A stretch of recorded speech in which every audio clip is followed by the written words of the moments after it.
All right, welcome back, Principles of Engineering. This is part 2 of electrical circuits, so if you haven't watched the first video, make sure you go back and do that. We are going to continue on with Ohm's law today. So with that, we will get started.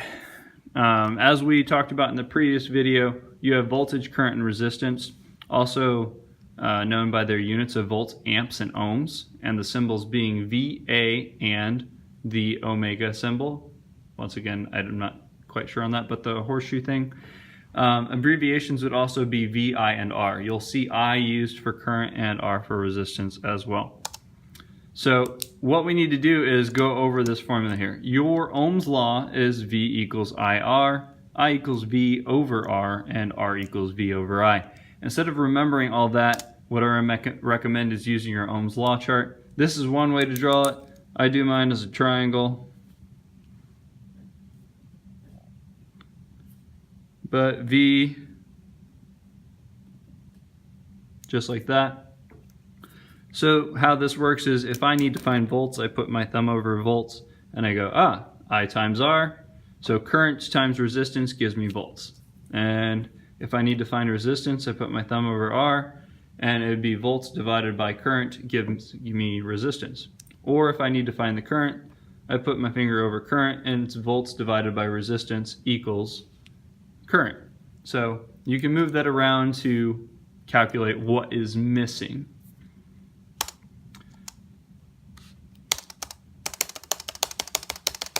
Very good. So now we're here. Let's use this as an example. The flashlight shown uses a 6-volt battery, has a bulb with a resistance of 150. So we have a volt of 6 and we have a resistance of 150. So volts divided by resistance, you have I equals 150. So 6 volts and 150 ohms. And so all you have to do is take 6 and divide it by 150 and you get 0.04 amps. Now, sometimes we won't want you to leave your answer in a decimal form like that.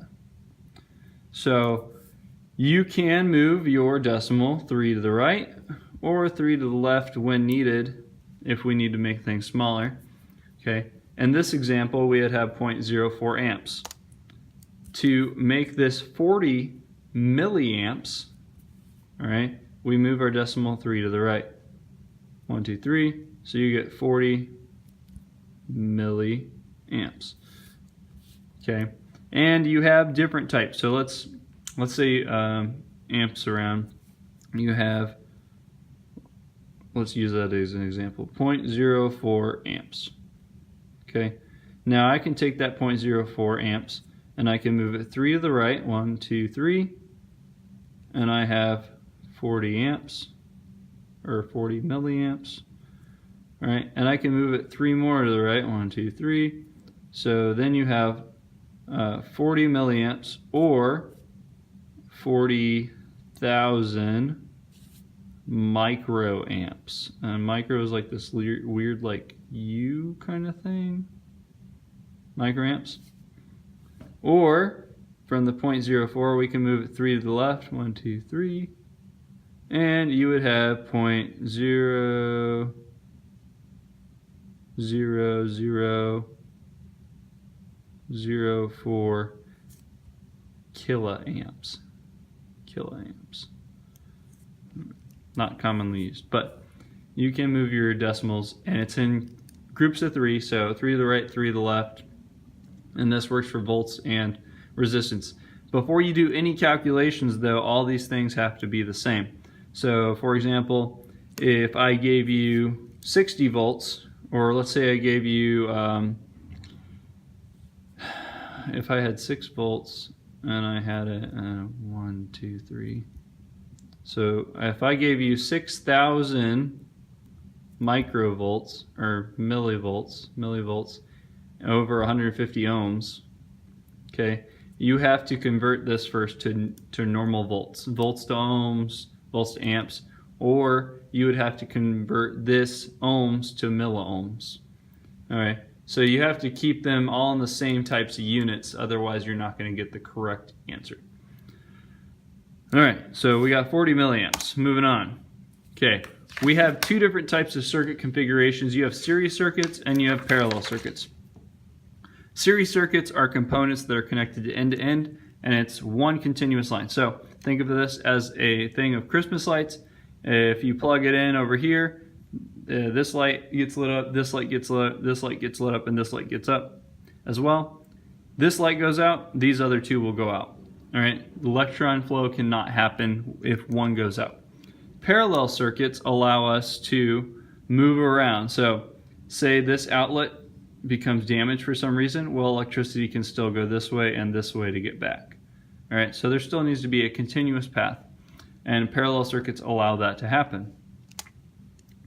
You have two different laws, right? And those laws apply to different things. Kirchoff's voltage law, KVL, is the sum of all voltage drops in a series circuit. So KVL only applies to series circuits. And the law is that sum of all voltage drops in a series equal the total applied voltage. So that would be voltage at drop 1 plus the voltage at drop 2 plus the voltage at drop 3 plus, if there were 40 other drops, you would have to do plus every single drop. But we're going to stop there and say plus ... equals voltage total. So we need to add, once you do your circuit calculations, if you add these together and it equals the total voltage, which you'll typically have, then you know you did your answers right. You will be able to go back and check your own answers. Kirchoff's current law, KCL, is for parallel circuits. And that is the total current, not the voltage, the current in a parallel circuit equals the sum of individual branch circuits. And that would be I1 plus I2 plus I3 plus, once again, if there were 40 other drops, you would need to include I4, I5, I6, I7, and so on. But I'm going to go ahead and ... equals I total. Okay, so that is a series circuit law. This only applies to series circuits. This only applies to parallel circuits. So you have to make sure that you are doing the right law for the right type of circuit. All right.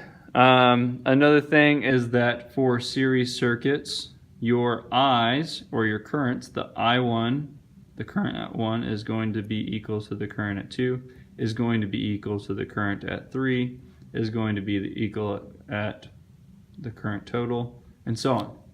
So all your currents are the same exact in a series circuit. In a parallel circuit, your currents add together, but your voltages, V1 equals V2 equals V3 equals V total. All right. So if you notice, these just kind of flip-flopped. In a series circuit, your voltages add together, your currents are the same. In a parallel circuit, your current adds together, your voltages are the same.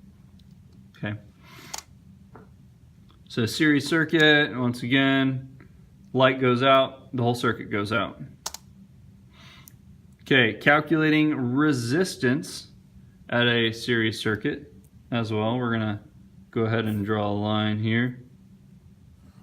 So the rule for resistance at a series circuit is that R1 plus R2 plus R3 plus ... same thing.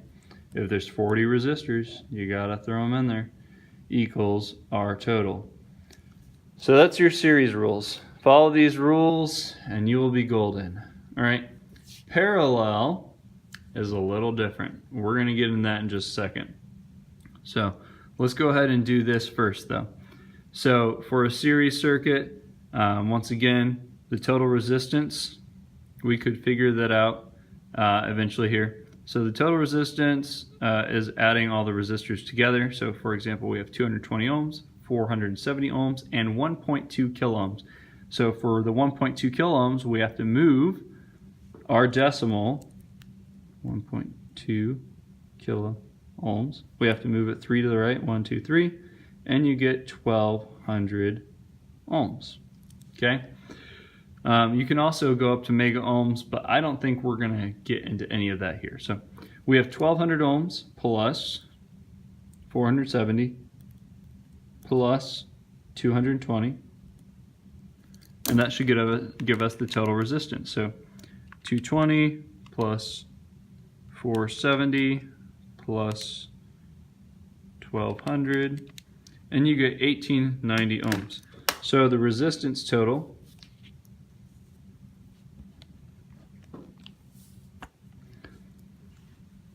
is 1890 ohms.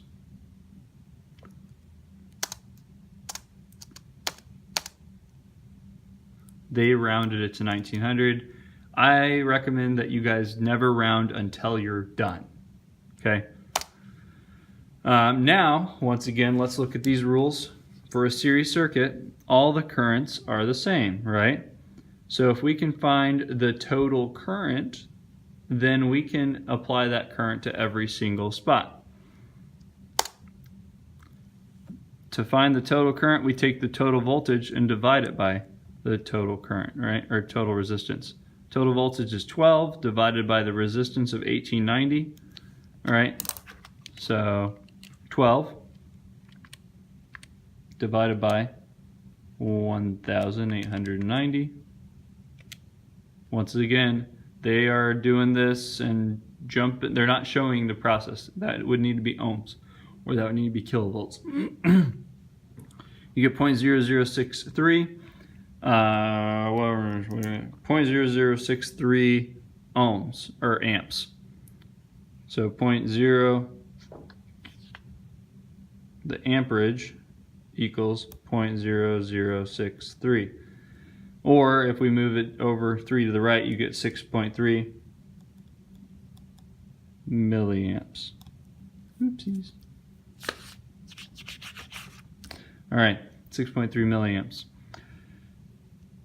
Series circuit, all of your currents are the same. So if it's 6.3 milliamps here, it's 6.3 milliamps there, it's 6.3 milliamps there, it's 6.3 milliamps there. I'm going to continue to use this, 0.0063 amps. So now we can find the voltage at each, because now we know the current at each and we have the resistance at each. And that just goes back to Ohm's law. All right, so I'm going to get another piece of paper, that way you guys can follow along and it's not too much of a mess. So we know we have a R1 is 220 ohms, R2 is 470 ohms, R3 is 1200 ohms, our total is 1890 ohms, I total is 0.0063 amps. Okay. All right, now that we have that, we can figure out each one. So let's take the amperage, and we're going to use Ohm's law, I times R, so amperage times resistance, and we're going to do 0.0063 times all of these resistors, 0.0063, 0.0063, 0.0063, right? And now we do 220 times 0.0063, and you get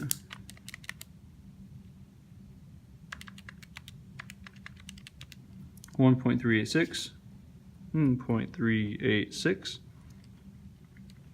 470 times 0.0063, 2.961, 1200 times 0.0063, 7.56, and our total would be the same, and this is just going to be for funsies. If you want to double check, this is the current, that's the ohms. We already know that battery is 12 volts. So technically this times this should be pretty darn close. 1890 times 0.063, 11.907. So once again, we're rounding. That's pretty darn close though. So now to get the total, because this is your voltage at, this is your voltage at 1, this is the voltage at 2, this is the voltage at 3. So add those together and you should get a total voltage, 1.386 plus 2.961 plus 7.56, and you get 11.907. That's pretty darn close to 12. All right, so that is how you can go back. This right here, that was just Kirchoff's voltage law. V1 plus V2 plus V3 equals V total. All right, that's just to show you the fancy math. Verify with Kirchoff's voltage law. Boom. All right, they're rounding once again. All right, parallel circuits. Let me move this over here. Parallel circuits is where a circuit contains more than one path. And once again, our laws are a little different. That is these rules here. Okay, but we're going to do something else with resistance, and it's crazy. All right, so when we remove that, we still have this outlet for us, so we have another option. To calculate the resistance at a parallel circuit, it is the reciprocal of the reciprocal. And what that means is R total equals 1 divided by, this is what we have, 1 over R1 plus 1 over R2 plus 1 over R3. All right, I'm going to tell you right now, someone's going to get this wrong right here. Break it down individually or know exactly how your calculator works, because if you don't do it right, what's going to happen is it's going to do 1 divided by this, then plus this, plus this. So in the end, it should be 1 divided by this, plus 1 divided by this, plus 1 divided by this. All right, so you're going to get 3 decimals. So you should have 3 decimals, add those decimals together, and then do 1 divided by that. So that's what we're going to do. Once again, I strongly encourage you to make sure that you are doing this the right way and taking the time to get it done right. Okay, so let's look at our example here. We have a resistor, R1. We're going to do this. R1 equals 470, R2 equals 2,200. All right, that's 2.2 kilo ohms. I'm moving it over. R3 is 3,300 because it's 3.3 kilo ohms, 3,300. And those are all ohms. So I'm going to convert them all to ohms instead. And now I'm going to do my simple math. 1 divided by 470 equals, whatever, 1 divided by 2,200 equals 1 divided by 3,300 equals. And I'm going to write that decimal out in long numbers. 1 divided by 470. And you get 0.00212766. And 1 divided by 2,200. You get 0.00454545. And 1 divided by 3,300.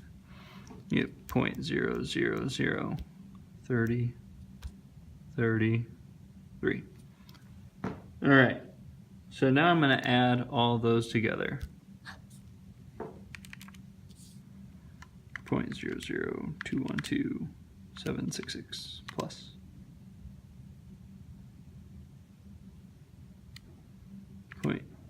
0.000454545 plus 0.0003033. Ah, I missed. 0.00212,766 plus 0.000454545 plus 0.0003033. And you should get 0.002885235. Now we're going to do 1 divided by this number. 1 divided by that number. 1 divided by 0.002885235, and you get a total resistance of 346.59 ohms. Okay. Why we do it that way? The voltage across every parallel component is equal. The total resistance is equal to the reciprocal of the sum of the reciprocal. All right. This law is one of the more confusing ones, but you need to make sure you follow it. You can clearly tell that if you add 470 plus 2,200 plus 3,300, you're not going to be anywhere near 346. All right. And if you just try and plug it into your calculator and let it do the math for you, double check and just make sure that you know what you're doing. All right. Now that we know the R total and we have our voltage total, we can actually figure out current, the current total. All right, so once again, Ohm's law is V over IR, all right, and we are looking for our current, so that'd be voltage divided by resistance. So that would be 15 divided by 346.59, 346.59. Voltage divided by 15 divided by 346.59, and you get 0.043. So the I total is 0.043278802. All right, I'm trying to keep it as specific as possible. If you guys want to round a few digits, that's fine. Now, theoretically, I should be able to multiply the current times the resistance. So 346.59 times 0.043278802. That's very close to 15. All right, so that's the I total. Here's the law again. So series circuits, your currents are the same at each drop. In a parallel circuit, all of the voltages are the same. So now we've known that we have 15 volts. So now we can move the volts here, here, and here. And once again, Ohm's law, I'm going to make it a little bigger, V-I-R. All right, we need to take the voltage, which is 15, and then 15 divided by 470, 15 divided by 2,200, 15 divided by 3,300. So we have 15 divided by 470, 15 divided by 2,200, and 15 divided by 3,300. And that is going to give us our current at 1, our current at 2, and our current at 3. So let's go ahead and figure those out. And that would be 15 divided by 470. 0.031914894. 15 divided by 2,200, and you get 0.068188182.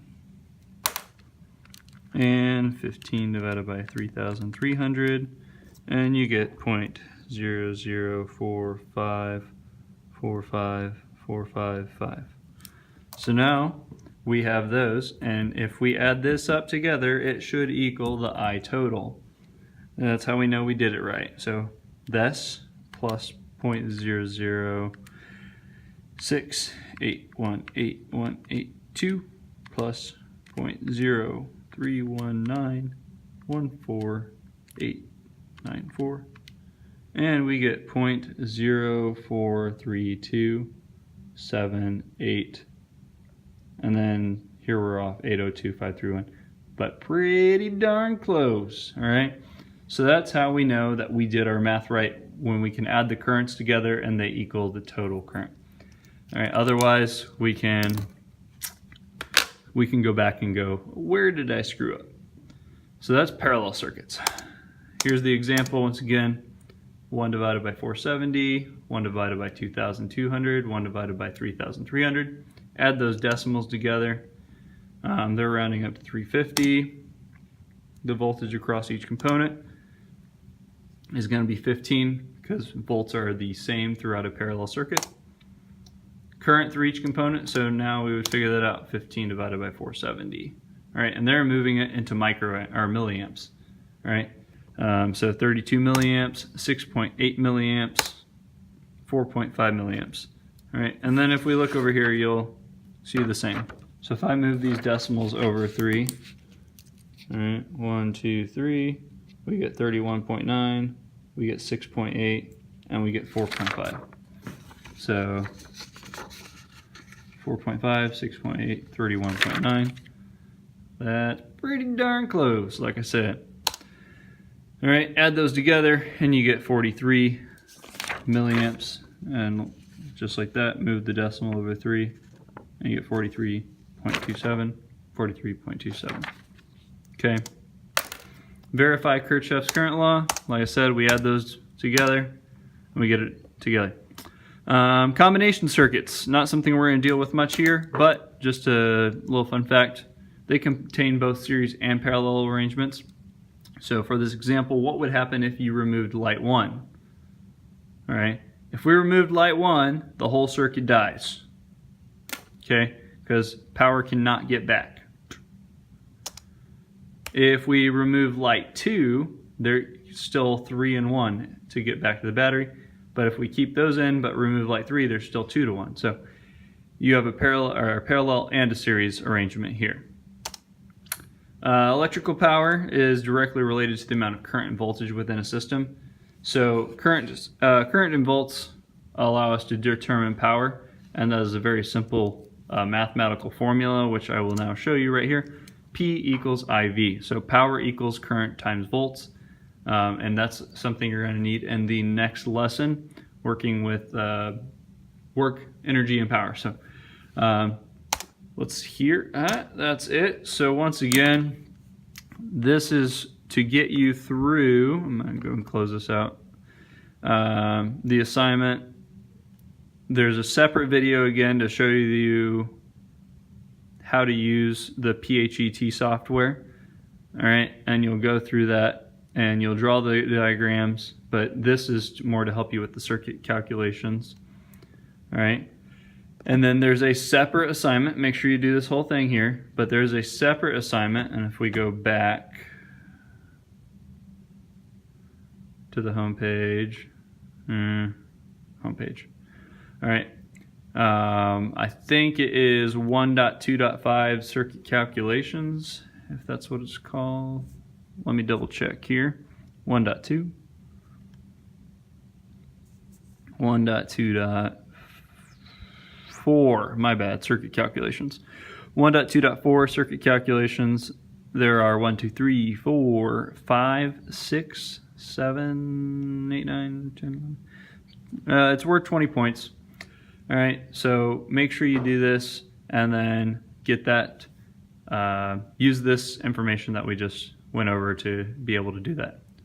If you got questions, talk to your partners, talk to the sub, send me an email. If I can get to it, great. Once again, it just depends on the circumstances. I'm not going to promise anything here at this point. But with that, have a good day and toodles, y'all.